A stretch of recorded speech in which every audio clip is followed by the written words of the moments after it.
Hello and welcome to our YouTube channel. तो आज हम लोग यहाँ पर देखने वाले हैं ट्रिपल सी सिलेबस के डिटेल्ड कोर्स के बारे में कि यहाँ पर क्या क्या चीज़ें आती हैं, एकदम डिटेल में देखने जा रहे हैं। तो सबसे पहला सवाल आता है इस वीडियो को अगर आप देख रहे हैं कि हमको ज़रूरत ही क्या है डिटेल्ड सिलेबस देखने की।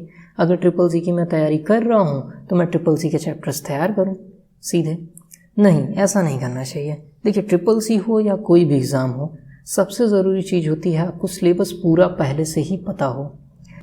अगर आपने सिलेबस को अच्छी तरीके से पहले ही समझ लिया है तो आप पढ़ते समय जानते रहेंगे कि हमें कहाँ पे ज़्यादा मेहनत करनी है, कहाँ पे कम मेहनत करनी है और कहाँ पे कैसे चीज़ें आने वाली हैं। तो उसके लिए हमारा दिमाग पहले से ही तैयार रहता है।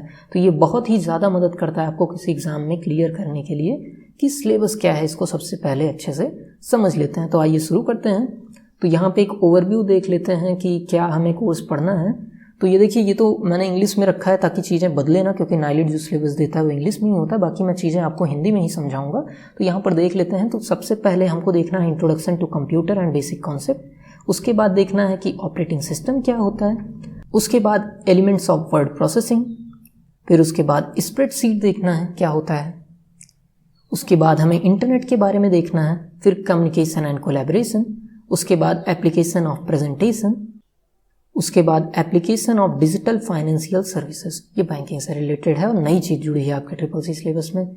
और उसके बाद overview of future skills and cyber security. अब देखिए, जो पुराने सिलेबस से पढ़ेंगे वो तो यहाँ पे फेल होने वाले हैं, क्योंकि सिलेबस जब बदलता है तो अक्सर चीज़ें नए पैटर्न पे आती हैं। तो ये जो नीचे के 3 पॉइंट हैं उसको ध्यान से देखिएगा और इन चैप्टरों को ध्यान से हमें पढ़ना है। डिजिटल फाइनेंशियल का एप्लीकेशन, जो नई टेक्नोलॉजीज आई हैं, और आखिरी लिब्रे ऑबिस। तो इन तीनों चीज़ों को हमें ध्यान से पढ़ना है, क्योंकि अधिकतर क्वेश्चन जो आने वाले हैं वो ये यहीं से आएंगे।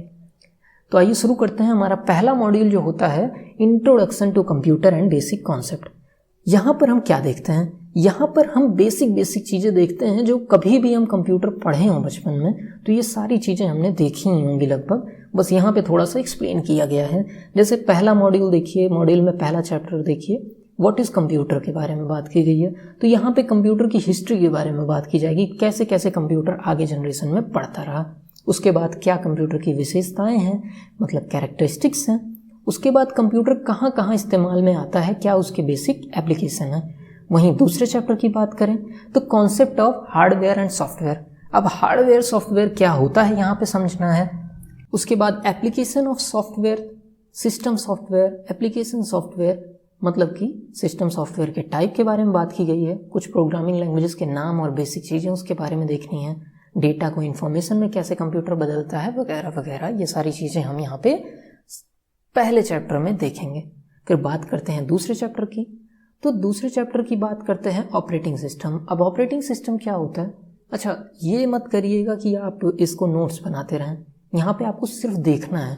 नोट्स के लिए मैं आपको प्रोवाइड करा दूंगा PDF डिस्क्रिप्शन में, वहाँ से आप डाउनलोड कर लीजिएगा। एक बार आप सिलेबस को अच्छे से समझ लीजिए कि आखिर एग्जाम में पूछा क्या जाने वाला है, ठीक है? लिखने की ज़रूरत नहीं है। और जितने भी चैप्टर्स मैं यहाँ पे पढ़ाऊँगा उन सारे की नोट्स मैं प्रोवाइड करूँगा आप लोग को। कोशिश करूँगा अच्छी से अच्छी नोट्स आपको प्रोवाइड कर दी जाए, जिससे आपको दुगनी मेहनत न करनी पड़े, ठीक है? तो ऑपरेटिंग सिस्टम में क्या देखना है? ऑपरेटिंग सिस्टम बेसिकली क्या होता है? ऑपरेटिंग सिस्टम होता है कि ऐसा सॉफ्टवेयर जो हमको सिस्टम से जोड़ के रखता है। मतलब अगर ऑपरेटिंग सिस्टम को सिस्टम से हटा दिया जाए तो ना हम कंप्यूटर से जुड़ पाएंगे, ना कंप्यूटर हमसे जुड़ पाएगा। तो यहाँ पे क्या देखना है? ऑपरेटिंग सिस्टम की डेफिनेशन के बारे में सबसे पहले यहाँ पे पढ़ेंगे। उसके बाद कुछ पॉपुलर ऑपरेटिंग सिस्टम के नाम जानेंगे, जैसे लाइनक्स, यूनिक्स, विंडोज़।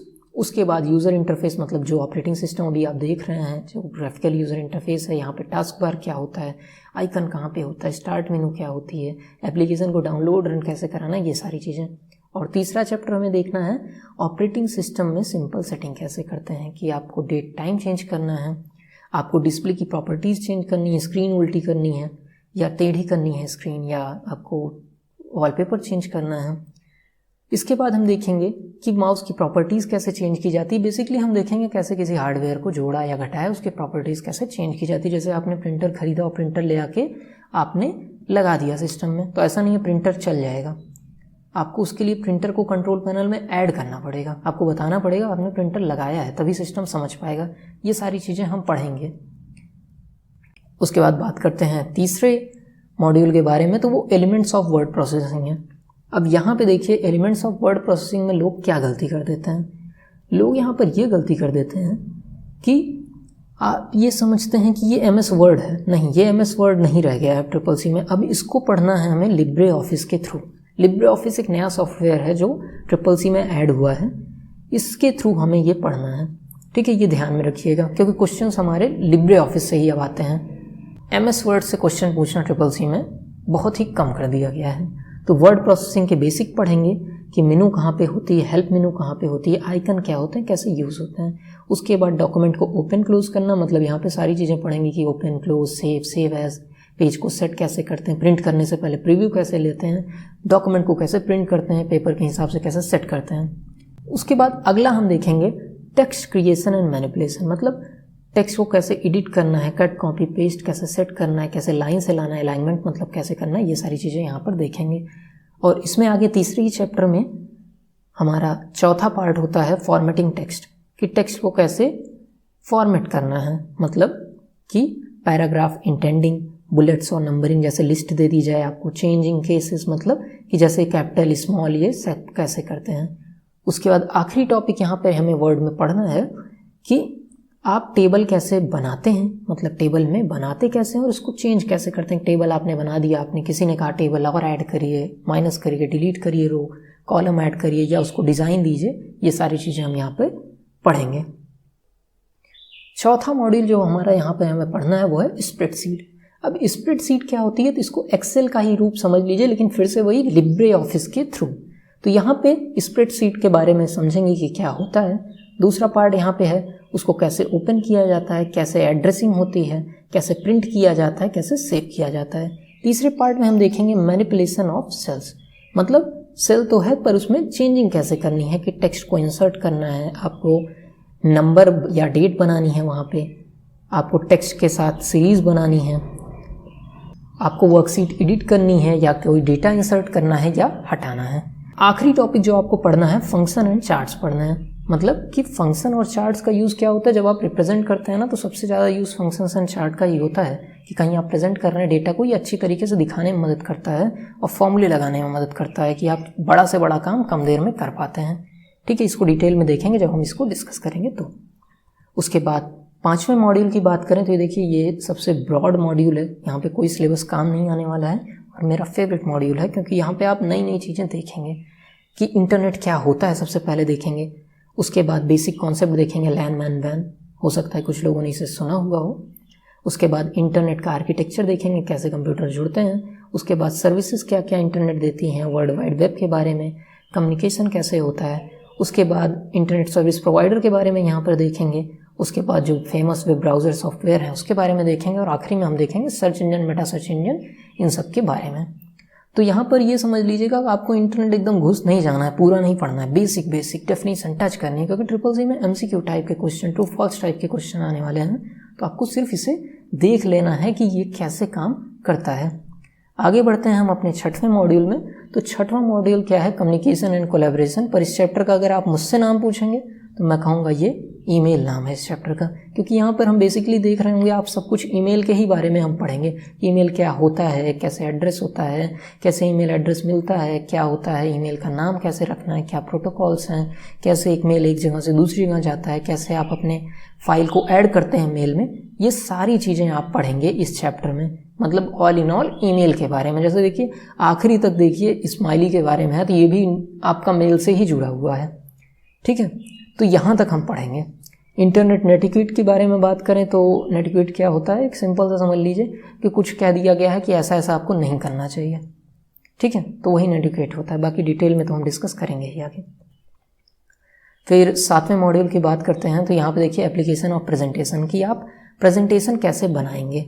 तो प्रेजेंटेशन बनाने के लिए देखिए अब ये तो ट्रिपल सी में पढ़ा दिया जाएगा, आप कर भी लेंगे। ट्रिपल सी के हिसाब से ये बहुत छोटा कोर्स है, लेकिन मैं अगर आपसे कहूँ कि आपको सबसे ज़्यादा क्या अच्छे से पढ़ना चाहिए ट्रिपल सी के कोर्स में, तो सबसे अच्छे से आपको जो पढ़ने की ज़रूरत है वो है इस चैप्टर को और एक्सेल वाले चैप्टर को, क्योंकि इसका यूज़ आपको हमेशा पड़ेगा। जैसे मैं आपको पढ़ा रहा हूँ तो देखिए मैंने भी एक प्रेजेंटेशन थोड़ी ठीक ठाक बनाई है, तो अगर आप इसको अच्छे से पढ़ेंगे तो आपको हर जगह ये काम आने वाला है। तो यहाँ पे हमको क्या पढ़ना है, इंट्रोडक्शन पढ़ना है प्रेजेंटेशन का। दूसरा क्या यूज़ है पावर पॉइंट का, इसके बाद कैसे पावर पॉइंट को ओपन करते हैं, कैसे पावर पॉइंट को सेव करते हैं। इसके बाद प्रेजेंटेशन बनाना, मतलब कि टेम्पलेट को यूज़ करके कैसे प्रेजेंटेशन बनाते हैं, कैसे ब्लैंक प्रेजेंटेशन बनाते हैं, कैसे किसी टेक्स्ट को इंसर्ट किया जाता है या किसी स्लाइड को ऐड करके डिलीट किया जाता है। उसके बाद प्रिपरेशन ऑफ स्लाइड पढ़नी है, मतलब स्लाइड को कैसे बनाना है हमें, कि कोई आपको वर्ड से या एक्सेल से फाइल ऐड करनी है, कोई क्लिपार्ट मतलब जो पहले से सेव कुछ इमेज कंप्यूटर में दी रहती है उसे आप क्लिपार्ट कह सकते हैं। उसके बाद कोई ऑब्जेक्ट इंसर्ट करना हो, ऑब्जेक्ट को रिसाइज करना हो। उसके बाद आगे देखते हैं इसी चैप्टर में प्रोवाइडिंग एस्थेटिक्स। एस्थेटिक्स मतलब होता है जो आपने लिखा है या आपका जो डॉक्यूमेंट है उसमें बदलाव करना, कि कलर कर देना, आपको उसमें मूवी ऐड कर देना, साउंड ऐड कर देना, हेडर फुटर ऐड करना, ये सारी चीज़ें। प्रेजेंटेशन ऑफ स्लाइड मतलब कि स्लाइड को आप देखना चाहते हैं, प्रिंट करना चाहते हैं या आप कुछ और बदलाव करना चाहते हैं, यहाँ पर प्रेजेंटेशन में देखेंगे। और आखिरी है स्लाइड शो का ऑप्शन। तो स्लाइड शो में आप देखते हैं कि कैसे आपने स्लाइड शो तो बना ली पर उसको अच्छी तरीके से कैसे रन कराएंगे, कैसे टाइमिंग लगाएंगे, कैसे ऑटोमेटिक उसे करेंगे। ठीक है, फिर 8वें चैप्टर की बात करते हैं। तो ये देखिए, ये तो बहुत ही बड़ा चैप्टर आने वाला है, पर इसके लिए मैं एक चीज़ अच्छी बता दूँ आपको, इसमें ही सबसे ज़्यादा कम आपको पढ़ना है। जैसे आप यहाँ पे देखेंगे बैंक का यूज़ क्या है, बैंक में खाता क्यों बनाते हैं, कितनी एज होनी चाहिए, क्या क्या स्कीम्स गवर्नमेंट ने चलाई है। मैं सारे पॉइंट्स नहीं पढ़ रहा हूँ क्योंकि थोड़ा ज़्यादा हो जाएगी वीडियो। तो यहाँ पर देखिए ये सब कुछ है, लेकिन मुद्दे की बात क्या है कि आपको ये सारी चीज़ें नहीं पढ़नी है। आपको क्या करना है, सिंपल सी चीज़ है, पहले सिलेबस तो एक बार देख लीजिएगा, जब पढ़ाऊँगा तो हल्का हल्का टच कर लीजिएगा कि क्या क्या होता है, पर उसको याद नहीं करना है। आपको करना है कि CCC में जो क्वेश्चन इस चैप्टर से आए उसे एक बार देख लीजिए, बस। अगर इतना आप करिए तो यकीन मानिए आपका एक भी क्वेश्चन इस चैप्टर से रुकेगा नहीं, क्योंकि इसमें चैप्टर में क्वेश्चन ही आपके गिने चुने हैं। आप अगर मान लीजिए 10 पेपर में से ढूंढ लिए कि कौन से क्वेश्चन आए हैं पिछली बार इस चैप्टर से, बस वहीं खेल खत्म हो गया, फिर आपका सारा क्वेश्चन अपने आप तैयार हो जाएगा। ठीक है, तो इतना सा आप इस चैप्टर से करिए, क्योंकि इसको आप अगर पढ़ने बैठ जाएंगे तो आपका टाइम ही खत्म हो जाएगा। और मैं ये समझता हूँ कि CCC के साथ आप कुछ ना कुछ पढ़ रहे होंगे ज़रूर, या कुछ कर रहे होंगे। उसके बाद आखिरी चैप्टर की तरफ बढ़ते हैं। तो ये देखिए, ये बहुत ही बढ़िया चैप्टर जुड़ा हुआ है, ये नया है। अगर आप इसको नहीं पढ़ रहे हैं तो आप अपने साथ बेईमानी कर रहे हैं CCC के एग्ज़ाम के लिए। तो ये future skills and cyber security के बारे में, मतलब क्या क्या नई टेक्नोलॉजीज आई हैं। अब नई क्या है देखिए, आपने नाम भी नहीं सुने होंगे कुछ तो, जैसे इंटरनेट ऑफ थिंग्स हुई, बिग डेटा एनालिटिक्स हुई, क्लाउड कंप्यूटिंग हुई, वर्चुअल रियलिटी हुई, आर्टिफिशियल इंटेलिजेंस हुआ, सोशल मीडिया एंड मोबाइल हुआ, ब्लॉकचेन टेक्नोलॉजी हुई, 3D प्रिंटिंग हुई, रोबोटिक्स प्रोसेस, मतलब जो नई प्रोसेसेस आई हैं। अब ये क्या है, अब इसको लेके बैठ नहीं जाना है कि हम एक एक टेक्नोलॉजी पढ़ें, तब तो आपका एक एक साल एक एक पॉइंट में निकल सकता है।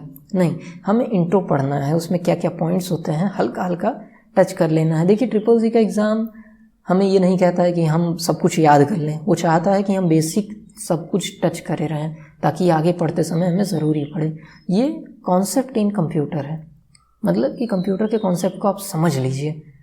ठीक है, और आखिरी जो आपका टॉपिक है वो है साइबर सिक्योरिटी का, और इसको पढ़ेंगे तो मुझे लगता है कि आपको इंटरेस्ट आएगा। वैसे ये सिलेबस तो सारा ही इंटरेस्टिंग है, पर ये सब टॉपिक आपको देखने को नए मिलेंगे कि आप नॉर्मल आदमी के मुंह से ये सब नहीं सुने रहेंगे। आखिरी में हम बात कर लेते हैं कि कैसे आपको इस एग्ज़ाम की तैयारी करनी है। तो इस एग्ज़ाम की तैयारी करने का कोई एक फिक्स मेथड तो नहीं है, पर मेरे हिसाब से इस एग्ज़ाम को कैसे पढ़ना चाहिए कि एक बार आप पूरे सिलेबस को देख डालिए, मतलब जो लेक्चर्स चल रहे हैं उसे आप पूरा एक बार देख लीजिए। एक बार जब आप देख लेते हैं तो आपके दिमाग में एक चीज़ तैयार हो जाती है कि हाँ ये चीज़ें हैं। ठीक है, आपको रटना नहीं है, आपको तैयार नहीं करना, क्योंकि जहाँ आप रटेंगे तो वो आपके काम में नहीं आने वाला है। मैं चाहता हूँ कोई बच्चा CCC कर रहा है तो उसके लाइफ भर ये काम में आए। और उसके बाद आपको क्या करना है, क्वेश्चंस की प्रैक्टिस करनी है, प्रैक्टिस सेट ज़रूर लगाइए बस। और 3 टॉपिक अच्छे से तैयार कर लीजिएगा। फिर से बता रहा हूँ, लिब्रे ऑफिस, इंटरनेट और जो नई टेक्नोलॉजीज़ के बारे में पार्ट आए, अगर इसे आप तैयार कर लेते हैं तो आप 70 से 75 क्वेश्चन CCC में कर पाएंगे। तो अगर आपको ये वीडियो पसंद आई हो और आपके सारे डाउट क्लियर हुए हों तो हमारे चैनल को सब्सक्राइब करिए, लाइक करिए, और कोई भी अगर डाउट रह गया हो तो कमेंट करिए।